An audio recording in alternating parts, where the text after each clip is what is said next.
Hello. Hello, good evening. All fans of Edwin Shirley, please take a few steps forward towards the stage, please. This is true rock and roll tribute to the man we all absolutely adored. So this is concert style. Come forward, come forward, come forward. Great. Thank you very much. That was easy, wasn't it? You're an easy crowd. This is to pay our great respects to the man that we adored so much, Edwin Shirley, a man who believed in both rock and roll. As we rolled, he certainly rocked. And this tribute, pulled together by his dear family, is absolutely in the style of Edwin in so many ways. Slightly chaotic around the edges at the back, but absolutely, truly done with such heart and affection. And it's for you, because his greatest legacy is his mates. And we've got a lot to talk about this dear man, as much as possible. I would say that's the first time I've seen that picture. He reminds me of Joanna Lumley. I'm not quite sure. About halfway through, I might start paying a tribute to Joanna Lumley, but by all accounts, she's still alive. So I'm sorry, Edwin. You look beautiful. He was beautiful. He still is. So many people today have said, the only is that he's not here to enjoy this. Well, he is, because you are, and it's one and the same. So the order of service is a little bit like this. There's going to be some singing, there's going to be some reading, there's going to be some open mic speaking.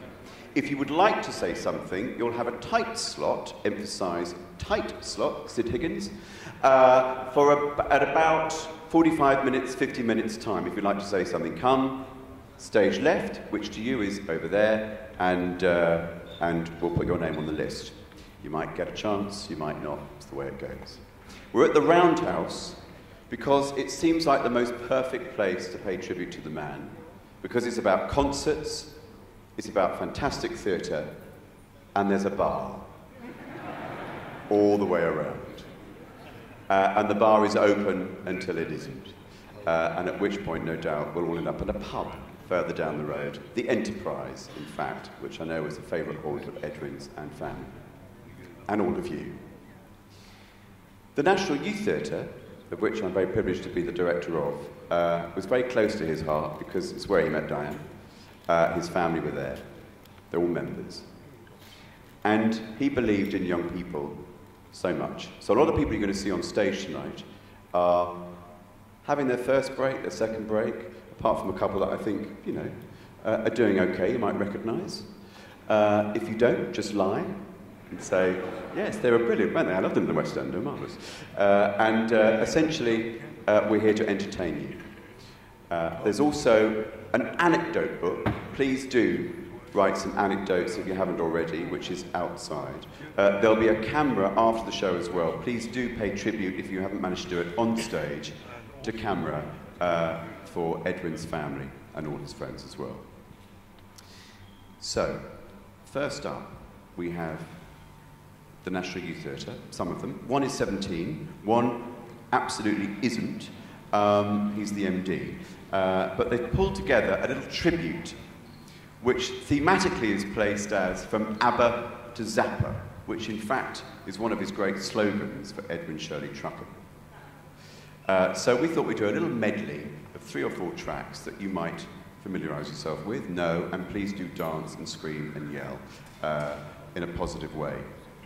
Also, one of his things was absolutely about being very positive.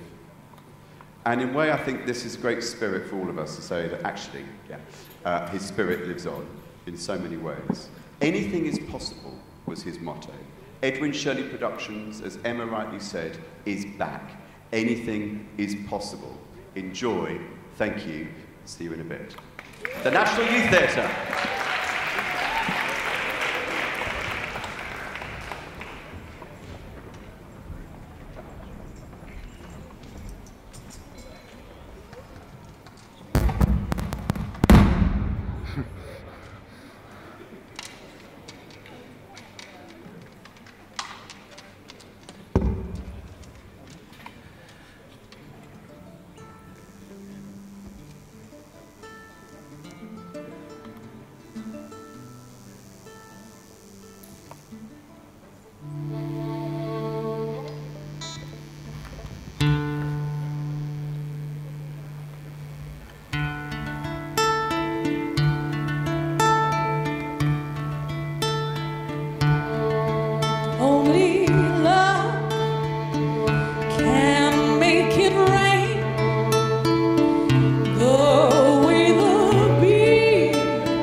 Thank you very much.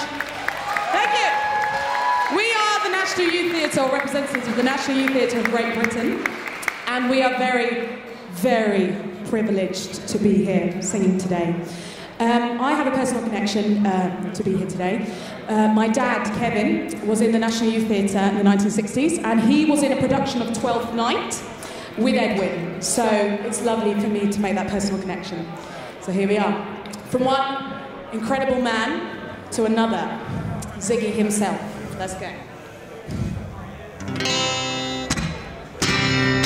I'm a alligator.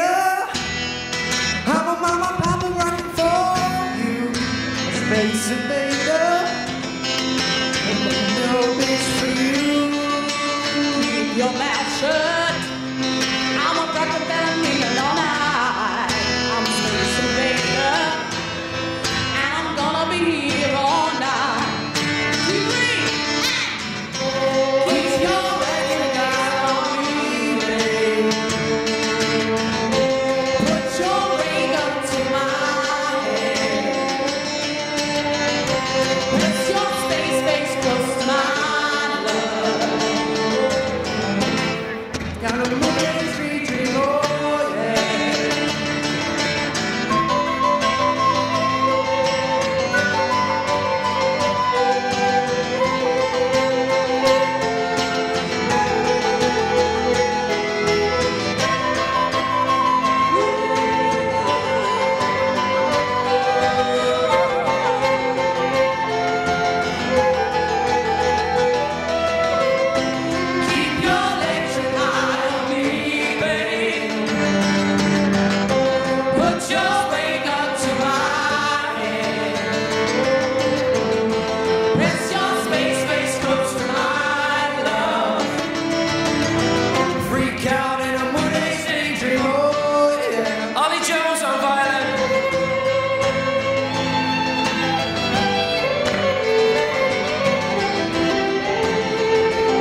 you very much. Enjoy the afternoon.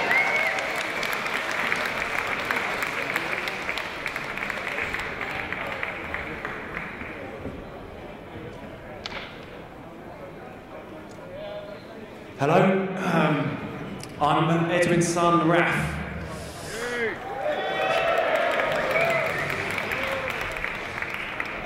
Holmes Simpson once said, "There's only two kinds of guys who wear Hawaiian shirts, gay guys and big fat party animals." And I think we know which one Edwin was. Don't we? Just to be clear, Edwin was heterosexual. That's not to say he couldn't camp it up. He could be obscenely camp. When I was 15 years old, he was embarrassingly camp, I think. One of the things that struck me about Edwin's funeral was all the different groups of people from the various phases of Edwin's life, and very often they didn't necessarily overlap. By any measure, he had an impressive career, not just in terms of the scale of his achievements, but also in terms of the variety. Just to give a quick overcap of his life, he, of course, set up the first specialised rock and roll trucking company, the first European tour bus, the first European staging company, which built a stage for Live Aid. And then, of course, he set up what was possibly the most financially unsuccessful hotel in human history. But it was great fun, apparently. And then he had the idea for 3 Mills Island Studios while looking for rehearsal space for Paul McCartney, and he made it happen. You know, he played a key role in bringing Big Brother to England. And a little aside, little footnote, he built a bridge across the Corinth Canal as a minor. And then in some ways, what I think is the most impressive thing he did was when he lost 3 Mills, when he was out of his ear, he bought a single van and he started again all from scratch. And all that against the backdrop of the death of his daughter, Rachel, and my sister. And never once through that whole period did he get bitter or sulk around. He just kept moving forwards. And there's no doubt in my mind that if he had lived for another couple of years, there'd be more great ideas and successes to speak of. I don't think anyone could do things like that without an immense ambition. But his was never aggressive or ruthless in any way. He just had a way of getting people behind him, of getting people to sign up to his mad carnival. I remember just over a month ago, he looked at me totally seriously and said, "Can you raise £21 million from your friends?" I said, "Well, you know, I'll ask around, see what I can do." But it's easy to laugh at his mad schemes, but actually you knew that he could make them happen. And he did that time and again. He proved that only dreamers move mountains. Sometimes I wonder why I decided to work for Edwin. You know, it's a bit of a strange thing to do today. Like, not many people go and work for their dad anymore. But I think I just liked hanging out with him. You know, it was just always a laugh. And that sense of, you know, excitement was infectious to everyone around him. Whenever I went on jobs and I'd meet someone who worked with him years ago, their face would always light up when they were speaking about him. Throughout the ordeal of chemotherapy, he never lost this amazing attitude. I mean, he never for once at all considered giving up work. Never. Just recently he was in an important meeting and he was having a little bit of a difficult day that day. He had to rush to the toilet many times. And I hope I've put that sensitively. I think the way he would have described it was, "I fucking shat myself!" Anyway, he came back into the room and he noticed out the corner of the eye while he was explaining an important detail to the business people, he noticed a bit of soiled toilet paper on the floor. And he said he thought to himself, "What would Alan Sugar do?" To finish, I'd just like to describe Edwin's burial, which I think was slightly unorthodox in a way. The morning after the funeral, he spent the night in the church, and we went down there, we picked him up, we rolled him out on his road box, his final get-out, and we loaded him into the Vito, his favourite van for European jobs. And I think he would have been glad that we did the driving, because he was in the transport business. And we thought about getting a funeral director, but in the end, Edwin Shirley Limited just gave us a cheaper quote. So we drove him down to Galshurst, just a few miles from where he was born. And together with Mark, we stopped off at his mum's old house just for a few minutes. And then we took him to Galshurst, the church where we'd had his mum's funeral in 1997 and his daughter's funeral in 2003. And coincidentally, the church bells were tolling, which I think would have appealed to his sense of drama. And we took him down and we buried him next to my sister Rachel in a graveyard with possibly the most beautiful view in all of Kent. And so I'd quite like to hijack this memorial a little bit with memories of Rachel as well. I just want to use tonight to think of happy memories of Edwin and Rachel. Thank you very much. One more thing. I'm going to introduce Patrick Woodruff, who's a close friend of Edwin's. He originally met a long time ago.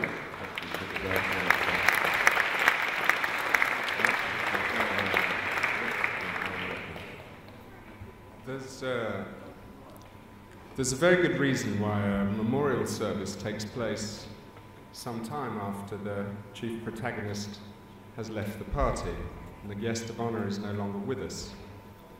And it gives us time after that shock of hearing of the death of Edwin to spend some time to think about what he meant to us all individually and to give some weight and some value to the sadness that we feel.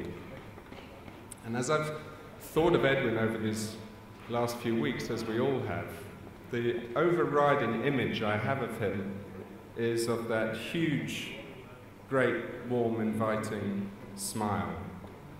That smile that said, come on in, the water's fine, let's have some fun, what's this all about, do you think we're going to get away with it? And that smile sat underneath that mad proscenium of shambolic hair and those glinting eyes, and were always followed by a huge bout of infectious laughter that it was impossible to avoid joining in with.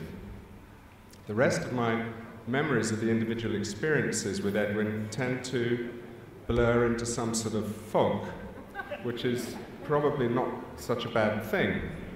And even among this group of people who loved Edwin and would have forgiven him anything, who do forgive him everything, perhaps it's not so appropriate to remember the detail. Except I do remember one. In 1982, the Rolling Stones went on tour. And it was a very serious time for the company, for Edwin's company, and the kind of rock and roll circus suddenly became more serious when they were providing the trucking and the lighting, and I think they were the general contractors for the tour. And Edwin's fellow directors, Del and Roy, made the executive decision that it probably wasn't better to have Edwin come out on the tour at all and represent the company socially. Foolishly, they changed their mind and allowed him one visit to the tour. Even more foolishly, they didn't tell him exactly how long that visit might last for. So he showed up in Frankfurt on the opening night of the tour and ended up spending a week there. He brought with him one, Tim Harrison, who I'm embarrassed to say I've just discovered is here this evening. I thought this would be a nice objective tale to tell. Tim, discretion at all times. Tim had a company that rented trailers to Edwin. He had never been on a rock and roll tour before, and it was a typically generous gesture of Edwin to bring him with him to Frankfurt. I also think there was a subtext here in that bringing him as his wingman was some diversion policy that meant that the spotlight wasn't shone on Edwin and whatever he got up to. That evening, we did go out, and my memory is not of Edwin. My memory is of Tim, who at 4 or 5 or 6 o'clock in the morning, surrounded by this rock and roll bacchanalia that Edwin had created, muttered the immortal words, "We have nothing like this in Kettering."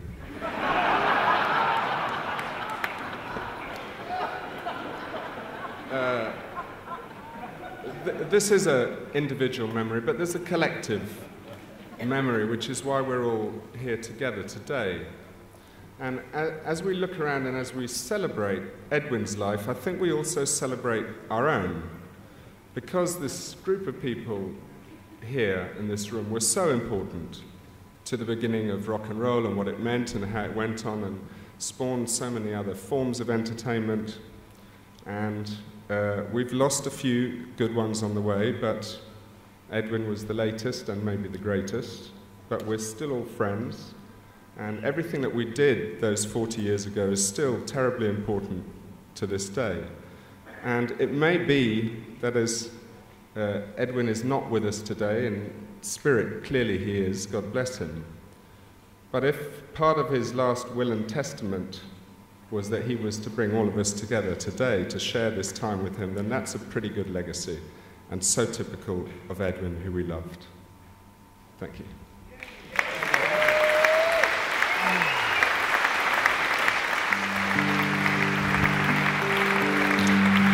Thank you, Patrick Woodworth. I'm sure you all know, but forgive me, Patrick, for reminding some people that Patrick did the lighting for the opening and closing ceremonies of the Olympics last year. Fantastic job. And of course, it's fitting that he should be up here talking about Edwin Shirley, who lit up all our lives and was equally as ambitious and successful as Patrick in so many ways. He thought big, so much so that when I went to visit him in a place called 3 Mills Island, which was spaces 10 times this big, 3 of them, around a piss-awful River Thames. And I thought, he's lost the plot. And he said, this is why I want to create some great work. Will you do something here? The show I was doing at the time, sadly, wouldn't fit into one corner, so I couldn't. But he managed to convince Peter Bazalgette to actually produce Big Brother there. He had a vision before anybody else did. It's very important to note that. And of course, he was all our big brothers, really, big uncles, big daddies. He's just big in so many ways. Somebody else who's extraordinarily big in Hollywood and also on the London stage currently is an actor who is starring in a musical. He must be one of the very few actors ever in history to star in a musical and actually not sing at all, but get full credit. A great friend of all of ours at the National Youth Theatre, but also, of course, Edwin. It is Mr. Lloyd Owen. Please welcome on stage. Thank you.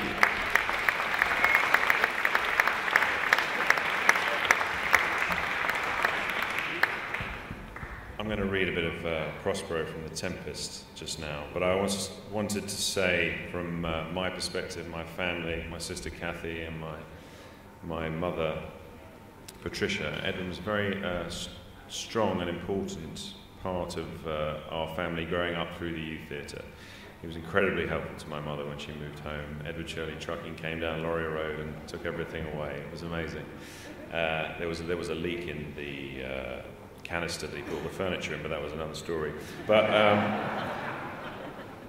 and also when my mother died, he was very, very supportive of both my sister and I, as well as just being there in the youth theatre, just always there on the opening nights, in the bar afterwards. I have very strong and fond memories of him, and I thank him. Right, glasses time.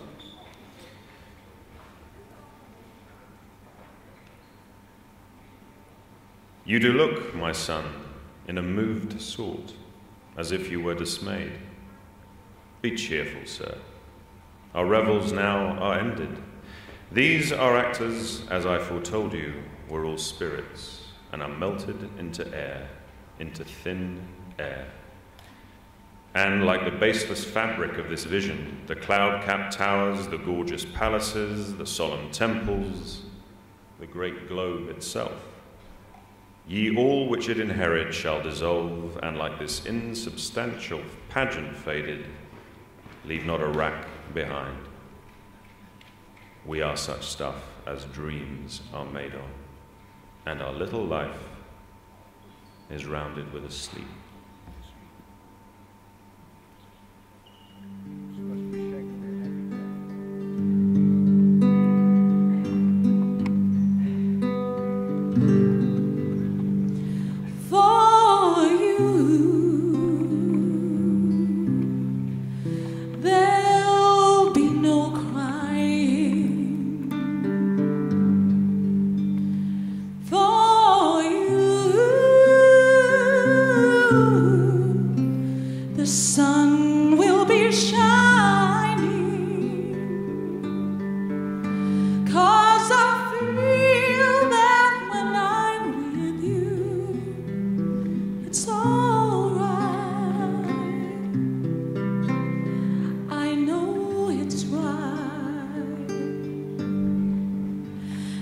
Songbirds keep singing like this.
here today with you all, sharing some music, some memories. And this next one that we're going to do is a little Katy Perry number. This is Teenage Dream.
Thank you.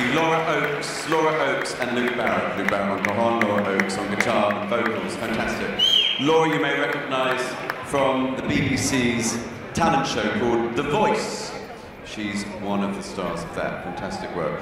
And Luke Barrett's actually a technical member of the National Youth Theatre, proving that techies can have rhythm too. Way! Let's hear it for the techies. Great.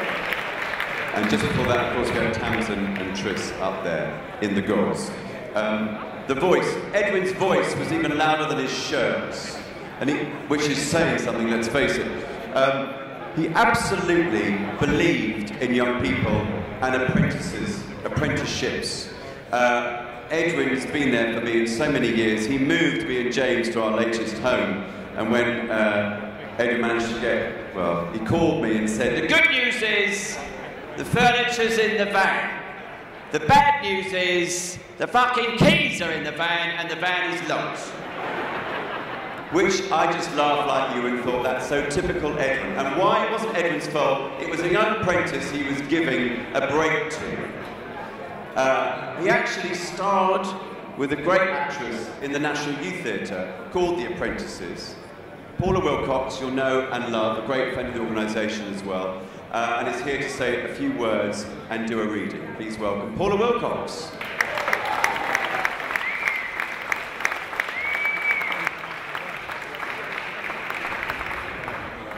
I'm going to read a very short poem in a minute, but I wanted to add a couple of my own memories to the ones that I've just been listening to, because probably won't surprise you to learn that my abiding memories of Edwin are all to do with eating and drinking. And my first real meeting with Edwin was when we were both in a play in the National Youth Theatre called The Apprentices, written by Peter Turson. And during the rehearsal period, Edwin's grant came through from his local county council, which I think must have been Kent. And he was so delighted that his grant for his first term at Cambridge had come, or his next term at Cambridge had come through, that he decided to take me out for dinner to celebrate. And we didn't go in time-honoured youth theatre tradition to the Enterprise Park down the road. Oh no, we went to a very, very fashionable Soho restaurant where everybody was kind of longing to go in those days. We had a fantastic meal with some of the best wines on the wine list. Edwin then showed me home in a taxi, and as I was getting out of the taxi, he announced with great glee that he'd just spent his entire grant for the term on dinner for two in Soho. My next memory is of his 21st party, which I don't know if anyone here was at, but it was an extraordinarily lavish affair at St Catherine's College in Cambridge, where he was a student. And he had this beautiful, beautiful ancient room in hall in St Catherine's College, dating back to the 17th century. Oak-lined, oak-panelled, book-lined study.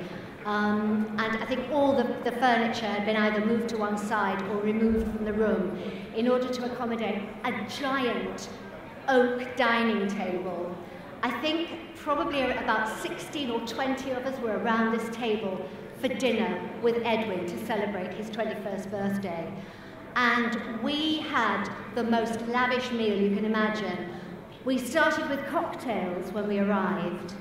We went on to sherry with the soup, white wine with the fish, red wine with the meat, port with the Stilton, dessert wine with the pudding, and brandy with the coffee. It won't surprise you to know that at 11 o'clock that night, I was leaning out of an ancient casement window in Cambridge, throwing up into the flower bed below, and a passing don called out to me, "I say, be careful where you're throwing your slops, will you?" So my memories of Edwin are all about his incredible generosity and how funny he was and how he always seemed to do everything with great style. I'm now going to read this poem, very short, by Noel Coward, and it kind of sums up my feelings on occasions like this. When I have fears, as Keats had fears, of the moment I'll cease to be, I console myself with vanished years, remembered laughter, remembered tears, and the peace of the changing sea. When I feel sad, as Keats felt sad, that my life is so nearly done, it gives me comfort to dwell upon remembered friends who are dead and gone, and the jokes we had, and the fun. How happy they are, I cannot know, but happy I am, who loved them so. Thank you.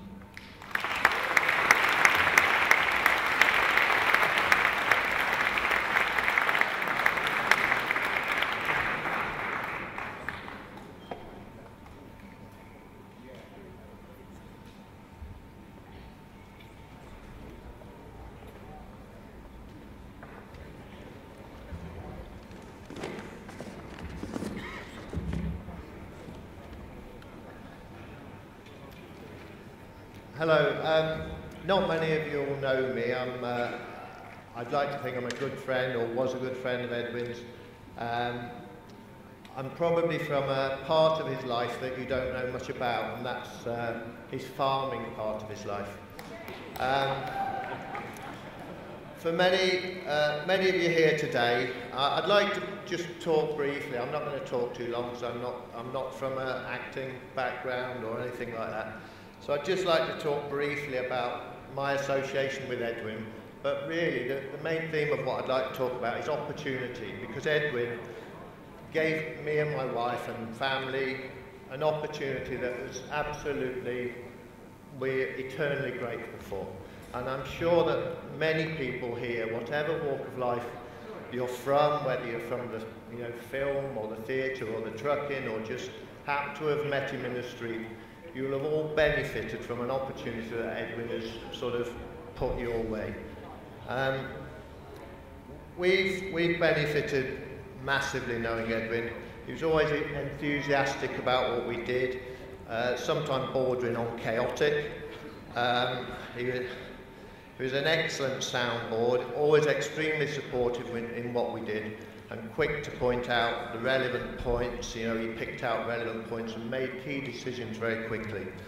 Above all, I'd say he was both a loyal friend and really, in our eyes, he was a legend. But we first got to know Edwin, a little advert in the Farmers Weekly. It was about a centimetre deep, share farming opportunity in Kent, and we applied for it, didn't get the job. We went down there and the farm was in a complete chaotic state. Edwin and his mum were in the kitchen trying to keep the business going, which they'd run a cream round and a yoghurt round, and the yoghurt something had gone wrong and they'd virtually poisoned the whole of the village of Goudhurst.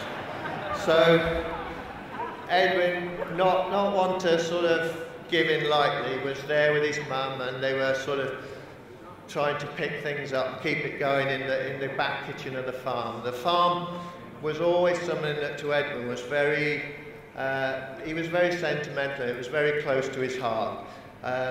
It was his mum and dad's farm, and it set him up. I mean, I don't know whether you know the background, but the farm was basically mortgaged to set Edwin up with his trucking.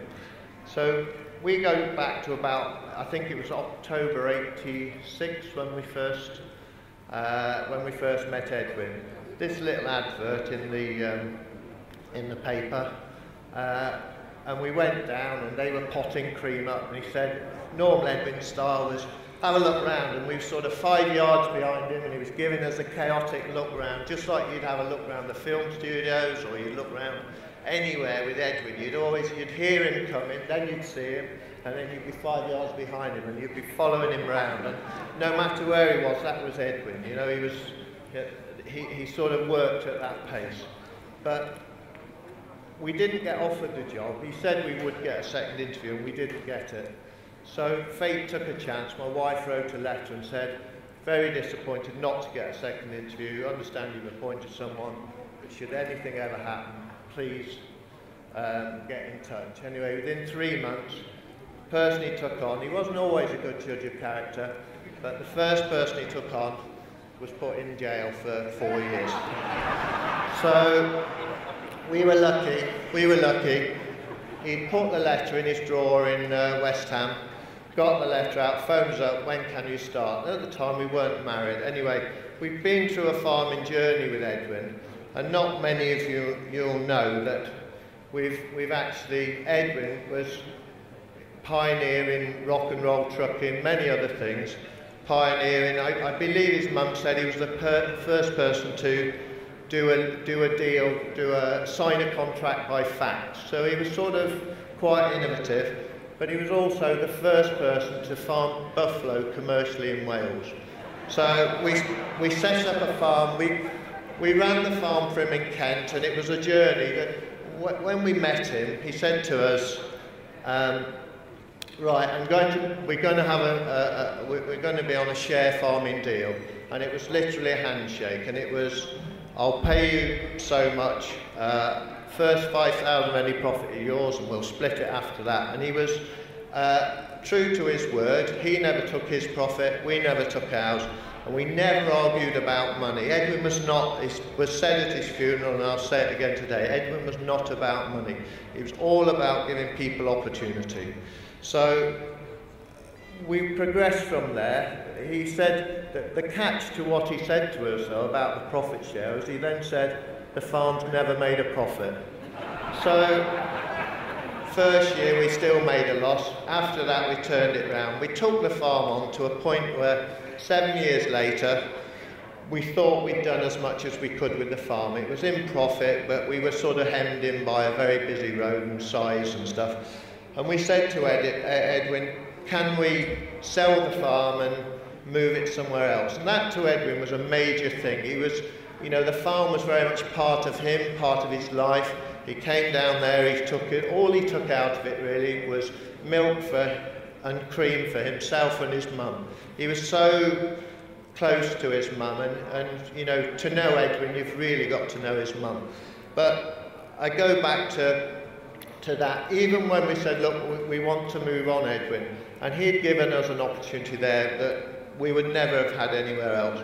We decided to sell the business and we moved to Wales. And Edwin said, yes, I could do with some money out of the business, but I'll put some behind you. And he trusted our judgment, trusted in us. We bought a farm in Wales, we then bought another farm, and so on and so on. And he never, throughout whatever he was doing, even if he was cash-strapped in the film studios or whatever, he never came to us putting pressure on us. He invited us to buy into the business, and over the years we bought him out of the business. But he always felt, and his words literally were, when he was the major shareholder and we bought shares off him, I trust it will be the same now as it was when you know, when I was the major shareholder. And I think he would have felt that way. But the opportunity he gave us, and the opportunity he gave so many people, the 3 mills, I remember seeing a picture of him sat in the road in Stratford, Stratford City Challenge, and he said he would create these film studios, he would create sort of 200 or 160 jobs. He did it all, you know, he did it all.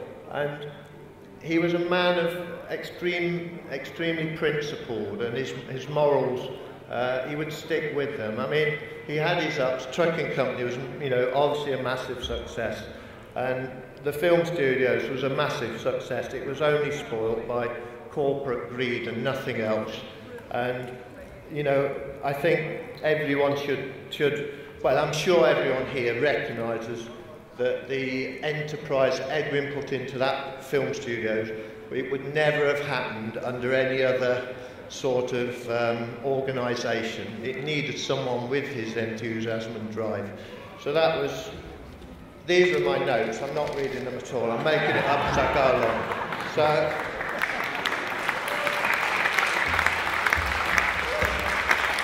I'm speaking totally from the heart now. It was with Edwin. You know, we've had a wonderful journey with him. I say we got into buffalo farming. We were milking 140 buffalo there in Wales and bringing milk to London, and that's where I got more involved with him. I then, when I was first coming to London with about 400 litres of milk, which was hardly worth coming, all made into mozzarella in King's Cross. Then I started, he said to me, well, why don't you stay and work at the film studio? So I worked there, helped him with the Big Brother, and also building offices for London's Burning and so on. So I've helped him with that. I've helped him after 3 mills. Edwin then got me involved in other things, building container buildings, and I've worked along with him in that. And then beyond that, I've worked in his you know, the present day sort of van company, and, you know, supporting the theatres and so on. So again, I'll throw that away because I'm not reading it. My memories of Edwin, I won't waffle on much longer. Like I said, one of the memories at 3 mills with Edwin was this thing, you always heard him before you saw him. Same in his office, so you'd always sort of hear him. and he always had these Rolodecks and big phones. You didn't have a big flash PC with Edwin. You had a chaotic desk with, like, you know, his Rolodecks on it and his phones. But I think that was part of it. He wasn't into technology. We shared one passion we shared, and it wasn't his red wine or whatever. It was our total hate of mobile phones. We hated them. We wanted, every time they phoned, we didn't want an upgrade, we wanted a downgrade. We wanted something that just did phones, text, and maybe, you know, something that would wake us up in the morning, and that was plenty for us. And Edwin and myself would spend hours talking about mobile phones, how the screens had gone, you couldn't get them on, they couldn't charge them up, and the problems it was causing. It was just one of our little things together. The other thing with Edwin was newspapers. We had cut-ins in newspapers. He would always, and that was another thing with Edwin, he'd always got time for people. He would sit down, he would take cut-ins out of papers, he would send them to us, but so many things, you'd think someone's so busy they wouldn't bother, but not Edwin. He'd always got time for people. Marg now is having to pick up the mess, she's having to sort of, she's on about her 6 bin bag, I think, somewhere, and she's only got to the second stair, because Edwin collected papers. When we met him at a wedding once in Spain, he turned up with a carrier bag full, which is again typical of Edwin, but full of papers. And he said, I've got these old papers, they're about a year old, but it should give me time to catch up and read them. And that's how he was. He loved reading papers. If you looked at the pictures at the funeral, in the pub afterwards, there was Edwin in his rock and roll days, long hair, sat in a sort of Windsor back chair reading a paper. Not really rock and roll, but that's how he was. He wasn't conventional. So anyway, I'm not going to waffle on anymore. I'm not reading this. I don't know why I've sat out there trying to write it, because it doesn't all add up. I'm going to just conclude really and say once again, pardon? I haven't got one here, but if anyone ever wants to come and see, again, I'll take the opportunity. We have a pet buffalo you can come and ride at home. We still have buffalo. So we did sell out the buffalo. We were farming buffalo for about 15 years with Edwin's involvement. We sold out 3 years ago to Jody Scheckter, and so when you hear Jody Scheckter saying he was the first in Buffalo, he wasn't. Edwin Shirley was there before him. So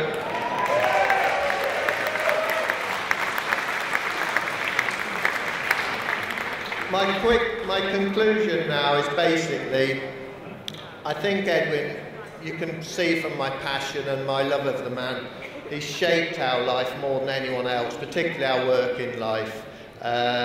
The opportunity gave us to start with nothing and do what we've done. And he would always back us, just fucking do it, Rob, just fucking do it, would be how Edwin would say. He wouldn't, you know, didn't mince his words. If we had an opportunity to travel with Buffalo, we went to the Philippines, we went to Venezuela, we went to Italy, we went to Romania.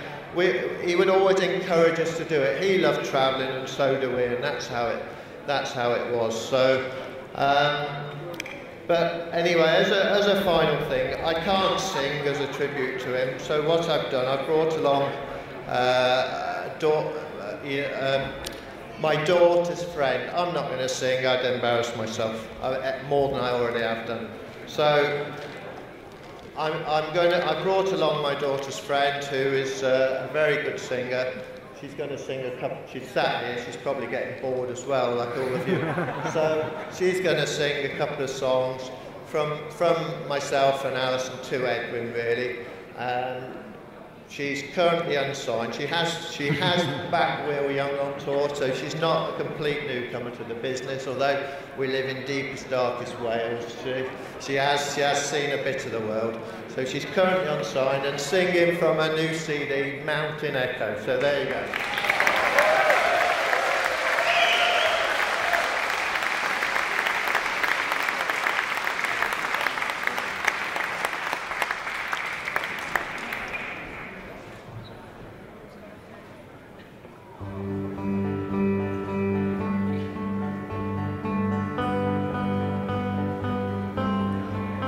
Summer's day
Thank you. That was a song off my album called Dandelion Wishes, and we're going to do something a bit more upbeat now, also off my album, and this song's called I Got You.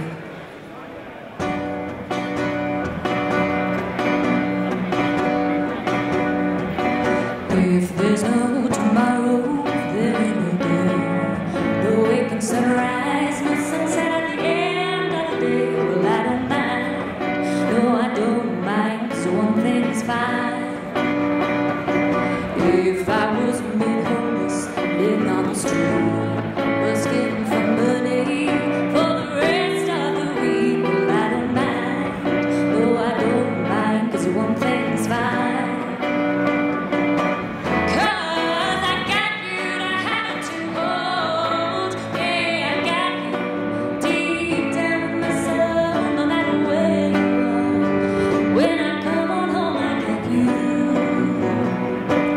If there was a battle, if there was standing in the center, now I had no weapons at all, I don't mind, no, I don't mind, 'cause one thing's fine.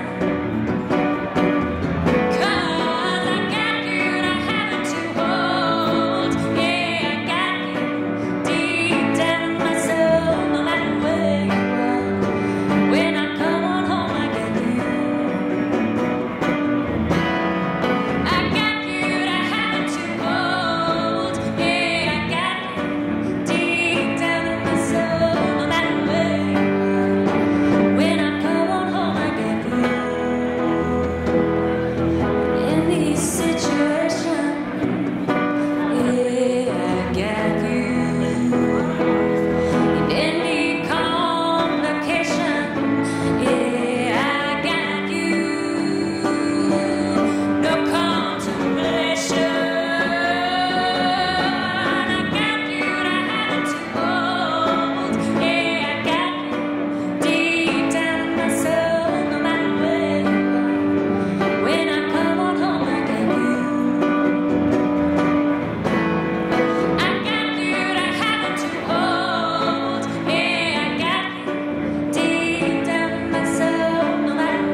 Thank you, Jodie and Jimmy. Beautiful stuff. Thank you, Robert, as well, for your great tribute. It was like witnessing a sober Edwin in that shirt. It was extraordinary.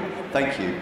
The Roundhouse do some brilliant outreach work. Osric Small has pulled together the Roundhouse Choir, ages 16 to 25, from the local boroughs around here in Camden. They're going to sing a couple of tributes now. Please welcome the Roundhouse Choir. Thank you.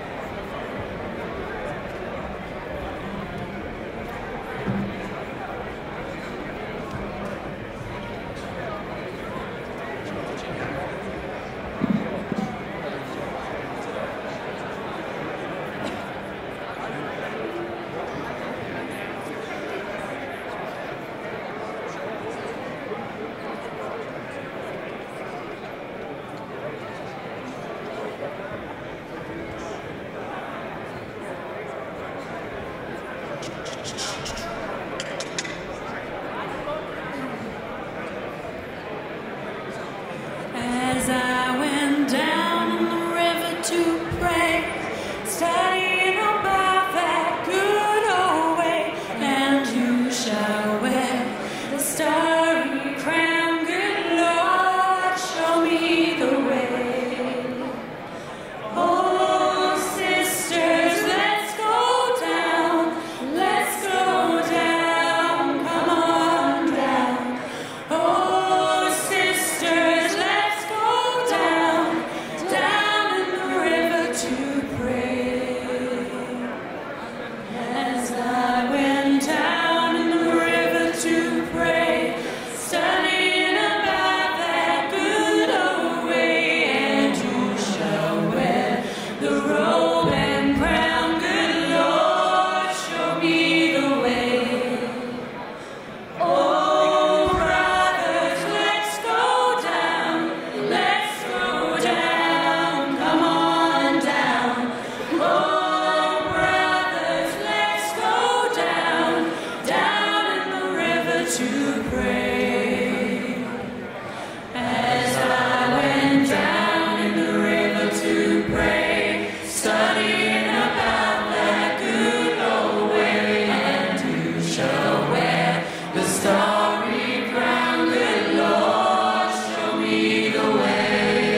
to pray, studying about that good old way, and who shall wear the starry crown? Good Lord, show me the way.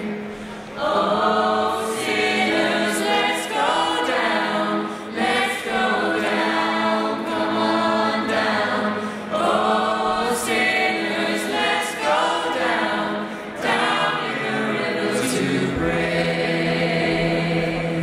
As I went down in the river to pray, studying about that good old way, and who shall wear his robe and crown? Good Lord, show me the way.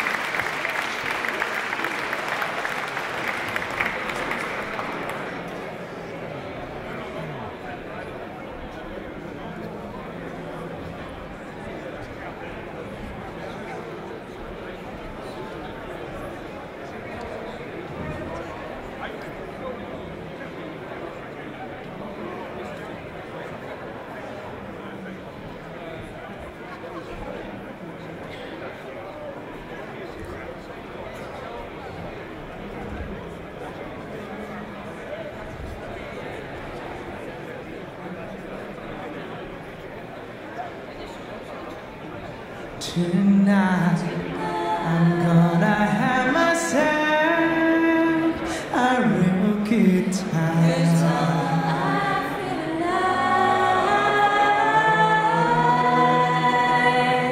And the world is turning inside out, yeah. I'm fooling around in ecstasy, so don't stop me now.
so much, everybody. Fantastic.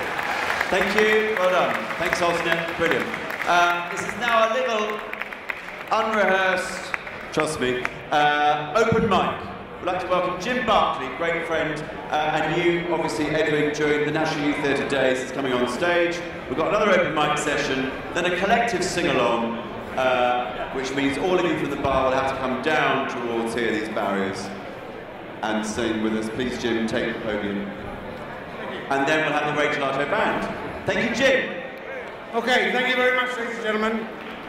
I first met Edwin Shirley in 1965, when I think he was cast as one of Pompey's galley slaves in the National Youth Theatre's production of Antony and Cleopatra at the Old Vic.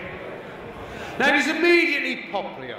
Everybody loved this thatch-headed lad of Kent with his laid-back take in life. But I really got to know him in 1968 in The Apprentices, tumultuous kaleidoscope of a play that Paula mentioned earlier, set in a factory yard. Now, Edwin was cast in the role of Daft Jimmy, an apprentice sheet metal worker. Now it's cast as Ramrod, the work's boxing trainer. Now, my only recruit for the boxing team was Daft Jimmy. Me, Ramrod, I'll join the boxing team. The other lads would say, hey, Ramrod, you're not going to let Daft Jimmy join the boxing team. And I'd say, between you and me, son, I put gloves on him like cushions. Then I put his head guard on, then I let him shadow box. And even then I'm worried. But Edwin himself, as we later found out, was anything but daft. Cambridge University found that out when he painted the words bollocks to rustication on St Catherine's College Chapel in protest against one of his fellow undergraduates who'd been sent down for having an all-night dalliance with a young lady in his room.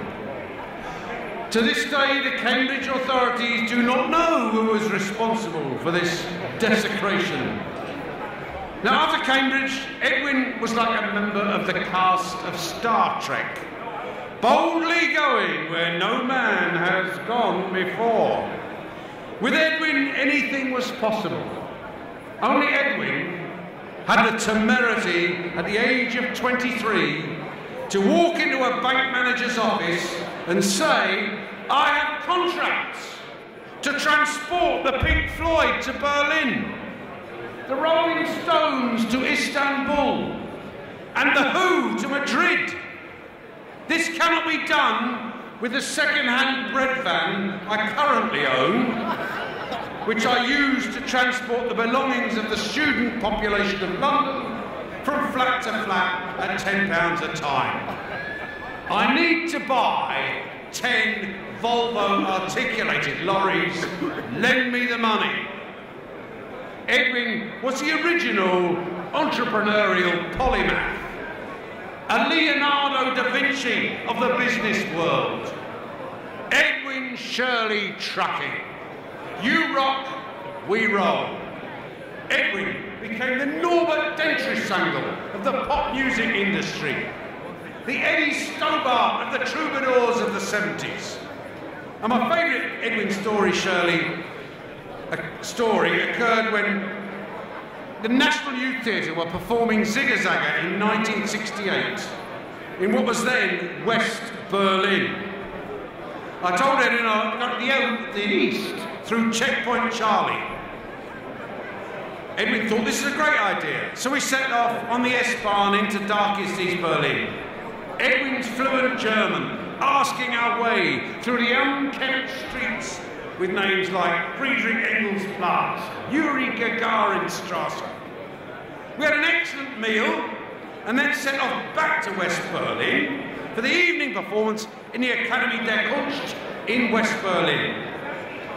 What we hadn't reckoned with was the East German checkpoint official who decided, on checking our passports and listening to our story that we were actors in a play about English football hooligans, he decided we were, in fact, both MI5 couriers. Now, I think I should point out, this man on the checkpoint had more awareness of his own self-importance than Nigel Farage. He even had the shiny black cap and the shiny black boots. Somehow, Edwin, using all his infectious affability that most people remember him for, managed to get our passports back from Nigel after a 2-hour negotiation. There followed a nightmare sprint through the streets of West Berlin, and we made the show with 1 minute to spare. If it wasn't for Edwin, I think I might have been sitting in the checkpoint till 1989. Wherever he's gone, I feel sure he's having as much success negotiating the terms of his own admission. Edwin, we will miss you. Good luck wherever you are. Thank you very much, ladies and gentlemen.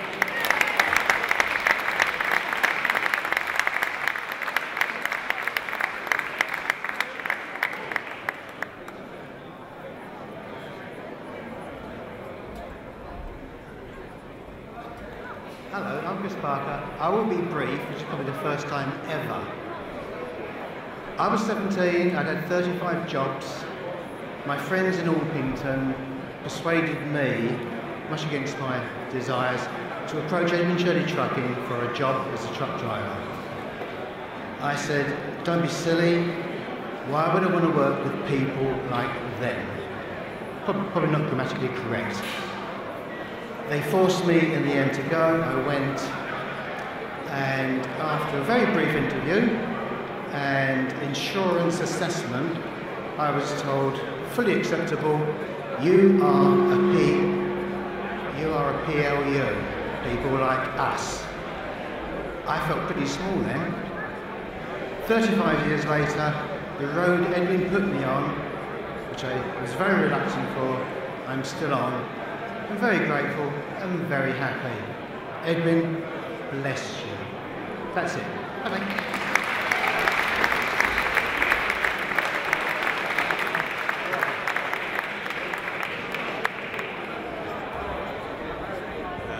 Right, I'd like the energy and commitment from people at the bar now for this little session here, before we get Rebecca Shirley and Rachel Arto. There's something about Edwin that we know is incredibly optimistic, no matter what, the down times and, of course, the up times. If you want to keep his voice alive, please donate to the National Youth Theatre Edwin Shirley Bursary Fund. There's a few people we'd like to thank, but this is for all of you to join in, and Tamsin will pick up.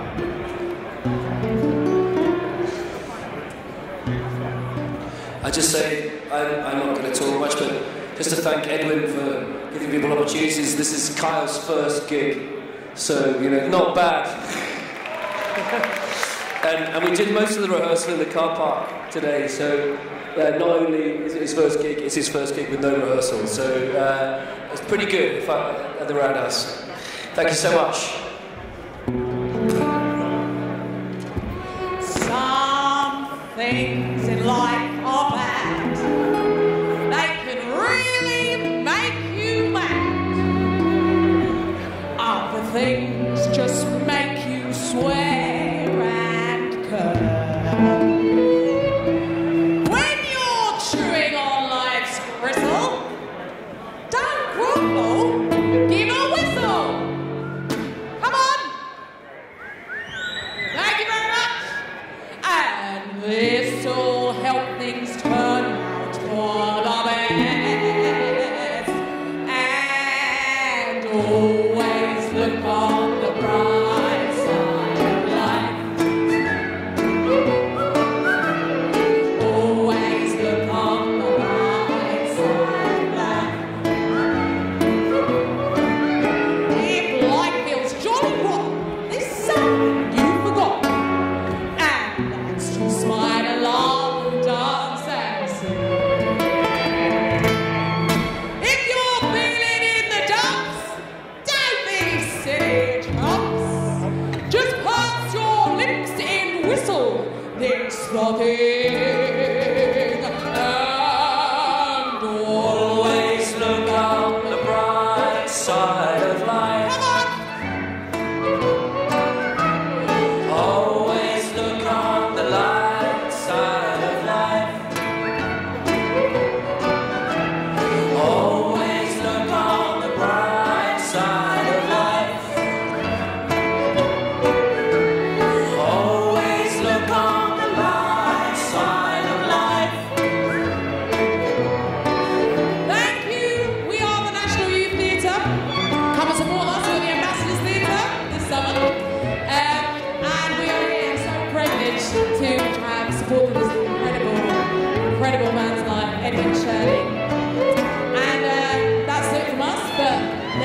over there, and there is beer, and there is wine, And a great band. and soft drink. And remember, folks, we have to always look on the bright side of life. Always look on the light side of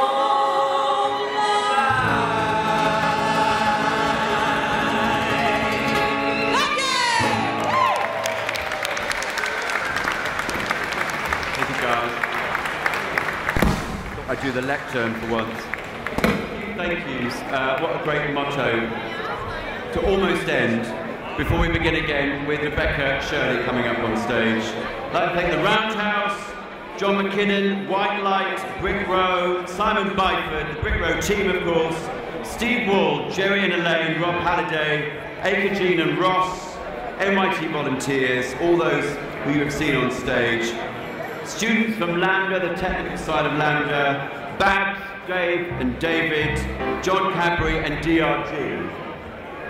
Our hearts go out to Edwin's family, close and extended. This incredible man's legacy we know will live on, thanks to all of you. To Marg, to Rebecca, to Raph, to Sarah, Emma, to Diane, all his friends. Thank you so much for your support, your input. There's something brilliantly intelligent about Edwin, and you know this because you just have to meet his children.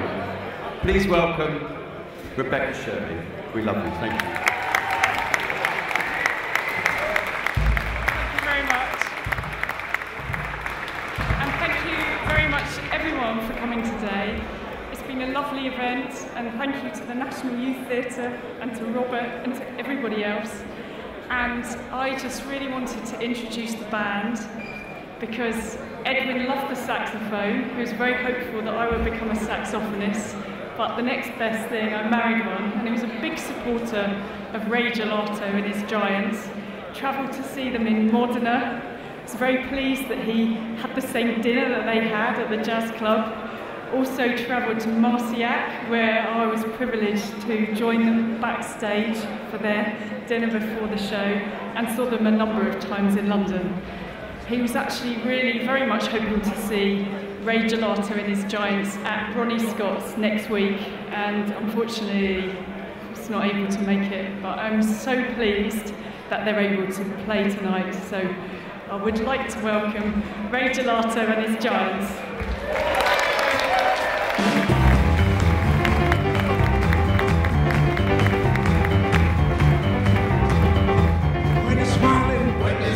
When you're smiling, and the whole world smiles with you. When you're laughing, oh, you're laughing, but the sun comes shining through. When you're crying, you bring on the rain, stop your sighing, I'll be happy again. When you're smiling, keep on smiling, but the whole world smiles with you.